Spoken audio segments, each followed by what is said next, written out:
Welcome back to the Playdate by Freshly Picked. I'm your host, Klea, and today I'm here with my bestie, Caitie. She's a twin mom. She's a NICU mom.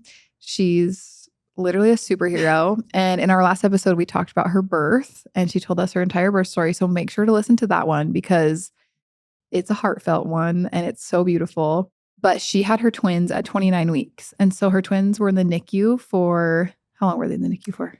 My son was in there for 3, and then my daughter was in there for 2. 2 months? Yes. Yeah, so she has a lot of tales to tell about the NICU and how to survive as a NICU mom and kind of how to prepare moms. We were talking about how you never think you're going to be a NICU mom. You never think you're going to have a C-section. Like those are things you never prepare for. And so it's so nice to hear from somebody like what actually goes on so that if you do end up in that situation one day, it doesn't feel so shocking and so scary.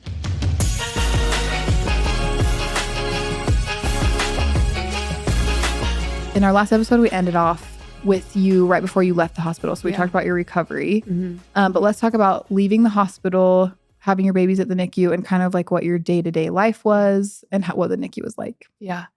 So left the hospital, truly the worst day of my life, leaving them, there. And I know that they were in good hands. Yeah. And so it was going to be okay, but truly, literally the worst day.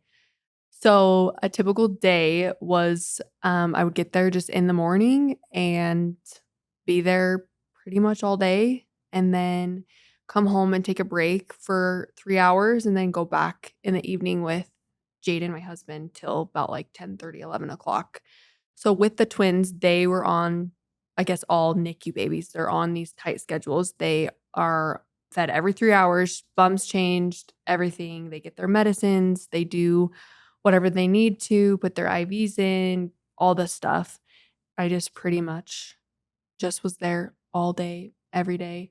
I immediately started pumping once the twins came, and they couldn't even breastfeed until 36 weeks. Okay, so they were born at 29 weeks. 29 weeks. And so I had to mentally prepare myself to pump. Yeah. For that many weeks. Which is, you weren't expecting that either. No. Well, I knew I figured they probably couldn't nurse 2 pounds, but 36 weeks seems a long time. Mm-hmm. And that was my life, obviously, because they literally are my world. And I wanted to be there probably an unhealthy amount of time. Like, I don't think you could ever be there too much for your babies, honestly. There was times that my husband's like, we just need to take the night off. And I would literally just bawl. I just was like, no, I can't do that. I need to be there for them. Well, especially your hormones at that time, your body needs to be with your baby. Yes. And so for a mom, it's a little bit different than a dad. Yes. And it's a lot and it's exhausting, but you're it is physically painful to be separated from my babies. Yes.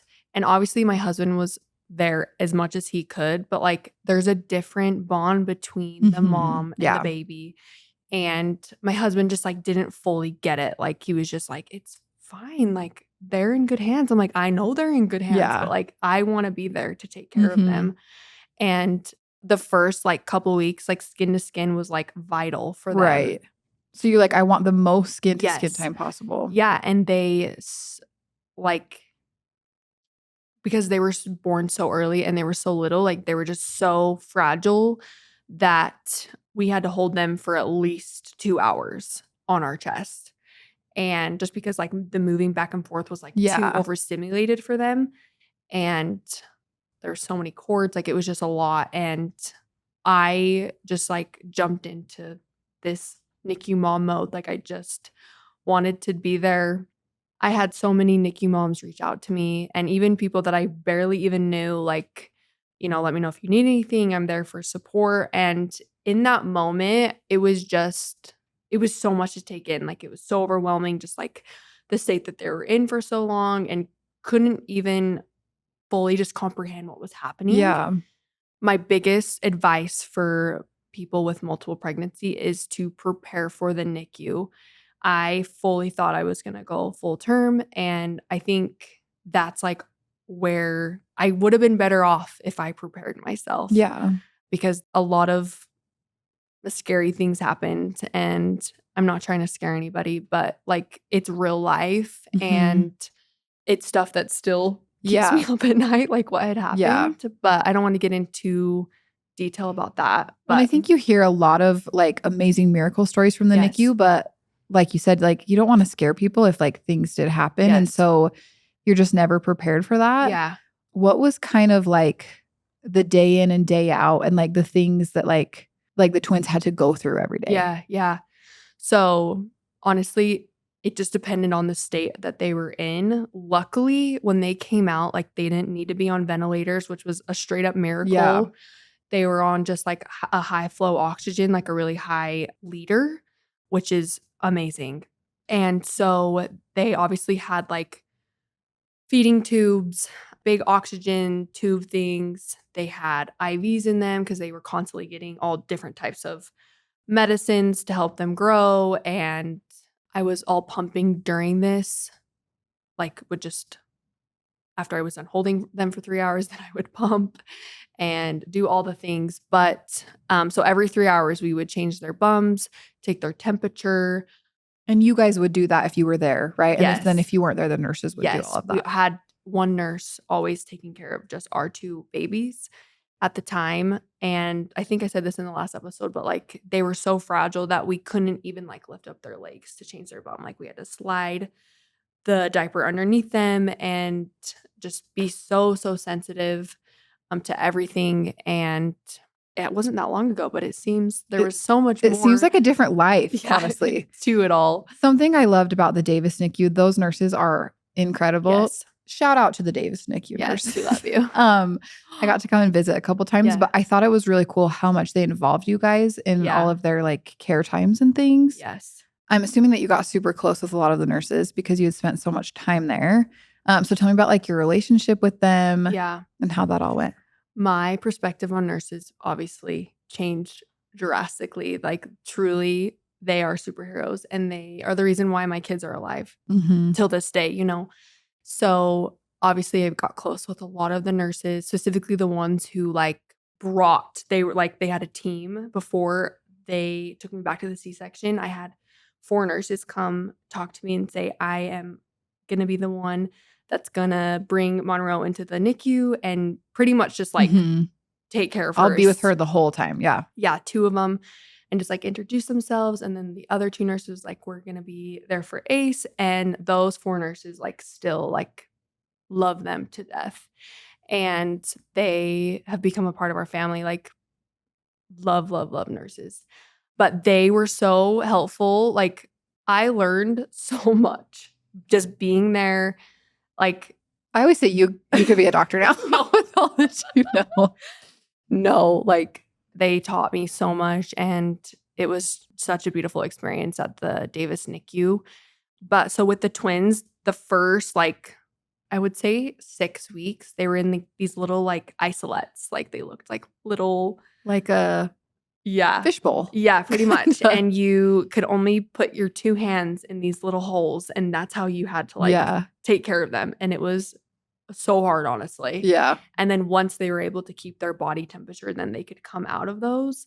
But they were like just always in these little, they didn't have any clothes on until they got out of those isolates, but they were like in these little like nappy sacks. And like, it was this big ordeal, like the way that they slept. And every 3 hours, like they would change positions with them just so like their heads were disproportionate, and like that always made me so nervous to like move them because there's cords, you don't want them to lay on them. And like, oh, there was like Ace, my son, had an IV in his head at one time, and just it was crazy, a lot going on, crazy stuff, a little chaotic. There was times where, mainly in the beginning, like you watch their monitors all day long and you see their oxygen, their heart rate, and I think it was their blood pressure. Yeah. I don't fully remember.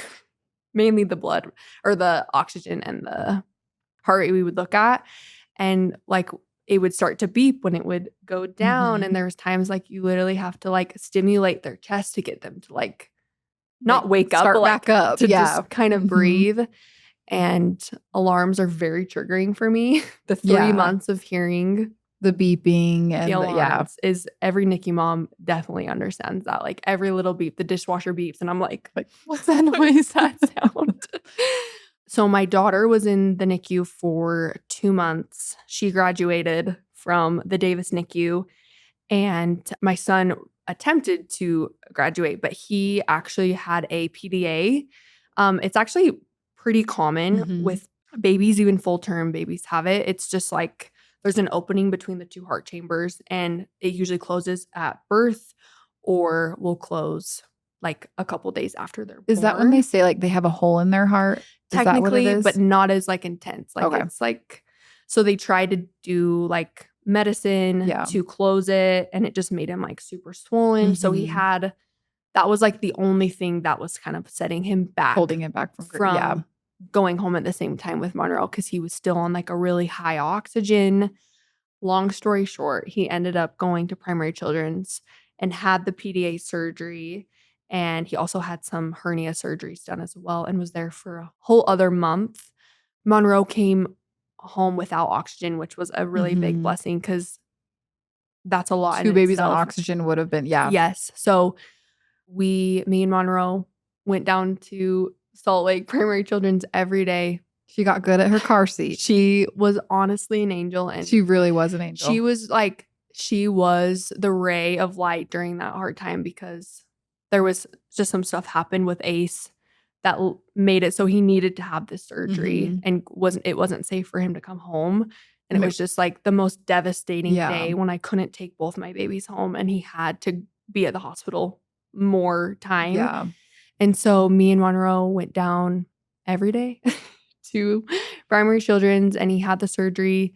And then he came home a month later on oxygen, but it was a really, really low dose, which made me super comfortable having him home. And you were a pro at oxygen by that point. Yes. Like monitoring their oxygen. Like yes. Yeah. Oxygen saves lives. Literally. Oxygen literally saves lives. Saving my life right now. No, but I remember that, like, even when you brought him home, he had so many cords, and like the thing would beep all the time. Would it wake Monroe up in the night when they were sleeping? No. I mean, yeah, I don't think so. But I mean, I'm sure there was times I literally don't remember. But you just got to a point where you're like, I just want him home. Like, it's okay if he has oxygen. Like, yes.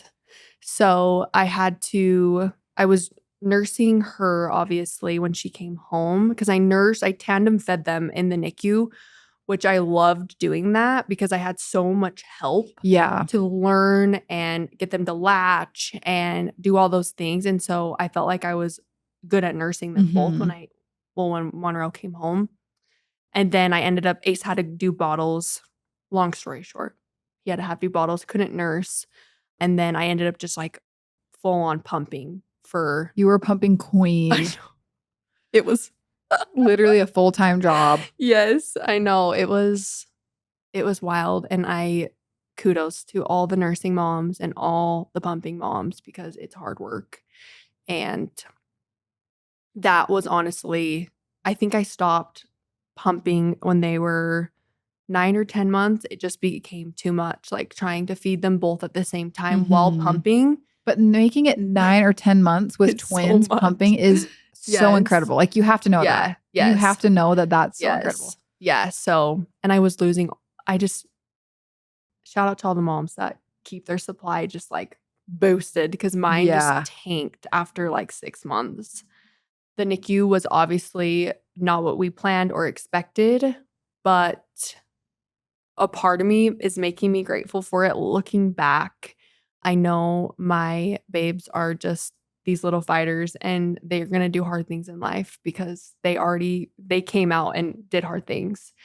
And I truly wouldn't wish that whole experience upon anyone. Anytime I see someone have a NICU baby, my heart just goes out to them, because it's just it was so hard. Yeah. But it really did make us stronger. It made our family, my marriage, everything was just more tight-knit, stronger. And I'm just grateful that they're healthy, and our normal babies are just catching up in weight right now. They're almost 18 months. And yeah, they're life's just good. Miracles. And they're almost walking, all the things. And it's so cool to look back on things in hindsight and be like, wow, we made it through that. Yeah. Going through it at the time is so hard. Yes. And to any moms going through that right now, like, we wish we could just hug you and 1000%. and you're going to make it through and everything's going to be okay. But sometimes motherhood is just a wild ride. But anyway, thanks for joining us this week and we'll see you next week. Bye.